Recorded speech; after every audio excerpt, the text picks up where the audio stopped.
Olá, nós temos aqui no texto de 1 Samuel 28, versículo 15, essa descoberta, né? Muitos pensam que quem subiu do seio da terra foi verdadeiramente Samuel, porque até mesmo o texto repete várias vezes que foi Samuel, mas não é Samuel, é uma manifestação maligna para confundir o rei Saul.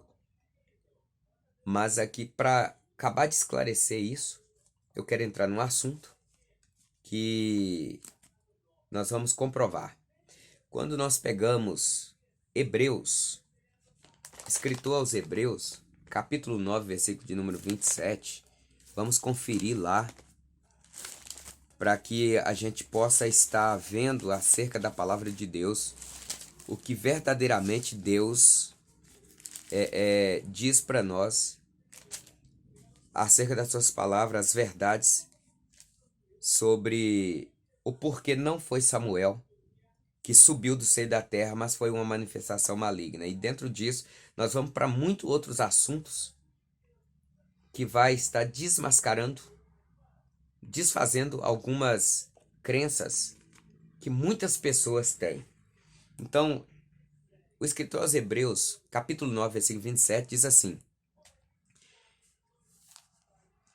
E como aos homens está ordenado morrerem uma vez, vindo depois disso o juízo.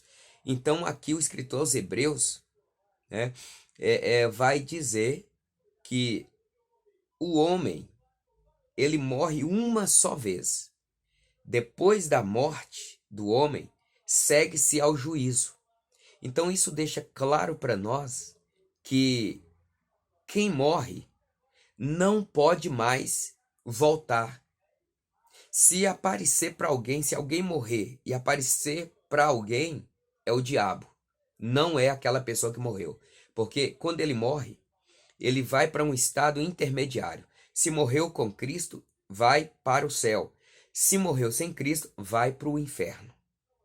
E dali não sai mais, a não ser no juízo daquele grande dia. O juízo final para quem morreu sem Cristo. Segue o juízo final. Para quem morreu com Cristo, no arrebatamento da igreja, eles ressuscitarão primeiro, para poder, juntos com os que estiverem vivos, que foram transformados, encontrar com Jesus nos ares, e aí segue o tribunal de Cristo para galardão. Tudo bem. Então aqui nós já sabemos que ao homem está sujeito a morrer uma só vez, depois disso segue-se o juízo. Quem morreu não volta mais. Vejamos a história do rico e do Lázaro. Quando o rico morre, quando Lázaro morre, ele vai ser levado pelos anjos para o seio de Abraão. Quando morre o rico, há um sepultamento e ele vai direto para o Hades, que é o inferno, prisão invisível. Então, quando o rico está lá no inferno, sofrendo, atormentado nas chamas, ele levanta os olhos e ele enxerga Lázaro no seio de Abraão, em bonança, tranquilidade. Está no céu, assim dizendo. O rico, atormentado na chama, fala para Abraão mandar Lázaro retornar lá na terra, na casa dos pais dele, porque ele tem lá irmãos que precisam saber da verdade, onde ele está em tormenta e onde Lázaro está porque serviu, porque foi fiel a Deus e está em lugar de bonança. Abraão vai dizer para ele o seguinte: olha, quem morreu não volta. Quem já morreu não pode voltar mais. E ainda, se pudesse, se ele ressuscitasse e voltasse lá, quando ele chegasse lá, eles iam ficar com medo, porque eles sabiam que Lázaro tinha morrido. Então, eles iam ser atormentados, ficar com medo e não ia dar ouvido à palavra que Lázaro poderia estar falando. Então, Abraão diz assim, ó, eles têm lá os profetas, têm lá as escrituras, que ouçam, que leiam, que passam a orientar pela Sagrada Escritura. Tudo bem, até aí esclarecido. Agora, vamos entrar para um lado onde nós vemos lá que a mulher, a feiticeira, estava mexendo com feitiçaria. É pecado. Deus não agrada disso.